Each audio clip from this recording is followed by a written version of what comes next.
Legalize and let God judge them. Arụwarụ ndo ihe mere mmụọ ala anyị jishi ike.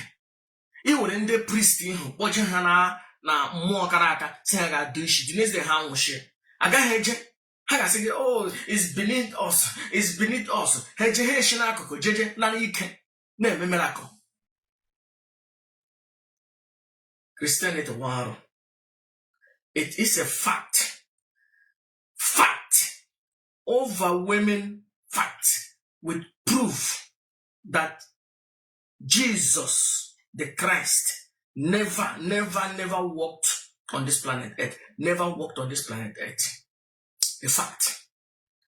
Somebody said, what about Yehoshua? He never walked on this planet Earth. We created that name, Yehoshua. I'm the first one Igbo bidoro na-akpọ Yahushua.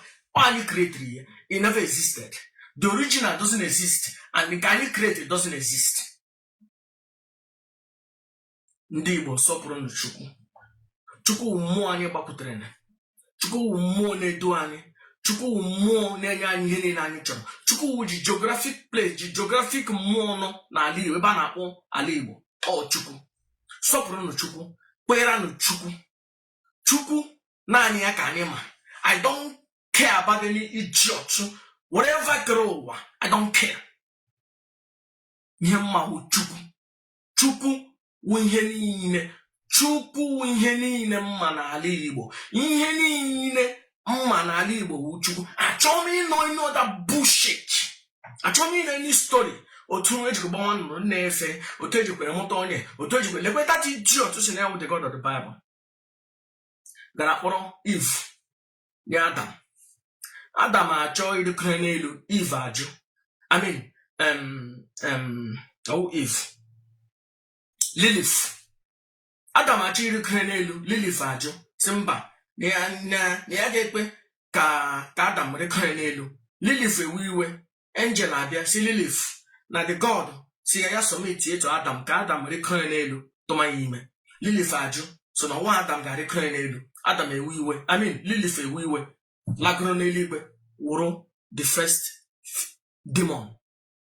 That idiot wụ God ọnọkwa nga ahụ.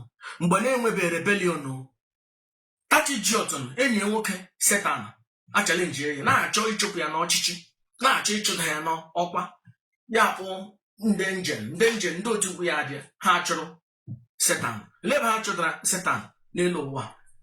Mgbe that idiot a na-akpọ Jesus was tempted by Satan. Elighi Satan sịrị, I will give you this kingdom of this world. I will give you this world. So that means the Bible agbala anyị na ọwụhụ God ha nwe this world. No Satan nwe the world because Satan promised Jesus the word. So ebe God ha no wune eligbe bi ga ebuzo ngodo before ga jeme na eligbe so ji akọd. Chineke kpọ that church ọka. Ele ihe mere na ji nwe gold, tantalite, mercury, palm oil, crude oil na ala Igbo anyị. Agwa ọkọ ka ofe ka ihe ọma zuoro anyị, ka ihe dịrị anyị mma. Ndị ọchịchị ebe ha si bịa buru ya laa si anyị na anyị nwụọ anyị ejeme n'eligwe soro that idiot that couldn't keep Adam and Eve, that couldn't secure them. Even Adam bere akwa si chọrọ na ihe na ha ekelile elu na ya chọrọ Eve, na ihe na-ekeli elu na ya chọrọ Eve.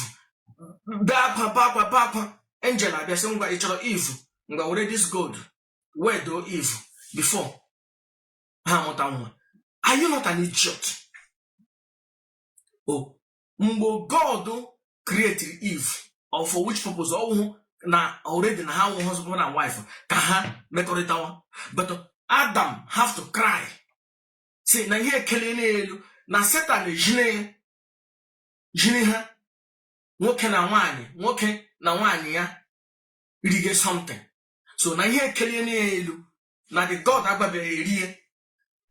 And here when they gwara na God, that idiot, created Adam and Eve in the beginning. But he go a higher book. He says that he created Adam and Lilith. And again, 1102, Satan uji ji Eve, ji Adam, nwoke na nwaanyị nga ha nọ na-enwere gị aṅụrị. Eve ji bata n'ụlọ ya na ebe na ọka anyị ọna na ya chịrị ime ihe ndị emege daga angel si n'elu bịa sị ya ngwa ịchịrị ime ihe je lụọ ya ịlụcha ya ngwa ka gị na ya kụọ. Are you not an idiot? Are you not useless bastard? Are you not ikokoko? Are you not the most foolish one in the days of the awakened one? Are you not an idiot? Are you not an idiot? You know na ndome woro ọfọ gbara mmanya bụ idiot ka gị bụ Chineke kpọọ gị ọkụ. Are you not an idiot? Mee were mmanya kara aka were mkpara were jiji bụ Chineke kpọọ gị ọkụ. So ihe nwunye ndị a na-akọrọ na ụmụaka Chineke ala Igbo na-agba hara gị mara ihe meghe obi gị evaluate the Bible ka mara no bullshit. So Adam have to cry na ihe agụgbuole before angel abịasị ya ngwa gaa mmemme nwaanyị gị. Some of you agụbeghị ya na Bible. Some of you ama na enwere Bible ọzọ nwere those things. Ihe ndị wụchakwa ihe ndị ewu ihe ndị no before also gụchara. As times goes on, ile Bible translation otu ọrị mgbe King James dere ihe rich enwere NIV emene ihe adị less. Otu ọ dị 1000 years ago akwụkwọ ha na-esekuleti dị iche na this one or agmasị 1000. Otu ọ dị 500 years ago akwụkwọ ha na-esekuleti before ha enwe this unified one dị iche. Because they go the story of Adam and Eve, the book of Adam and Eve. Ga hụ na Adam bega akwa si na ya chọrọ ijegharị kọrọ nwaanyị ya n'elu before asị ya ngwa jeri kọrọ.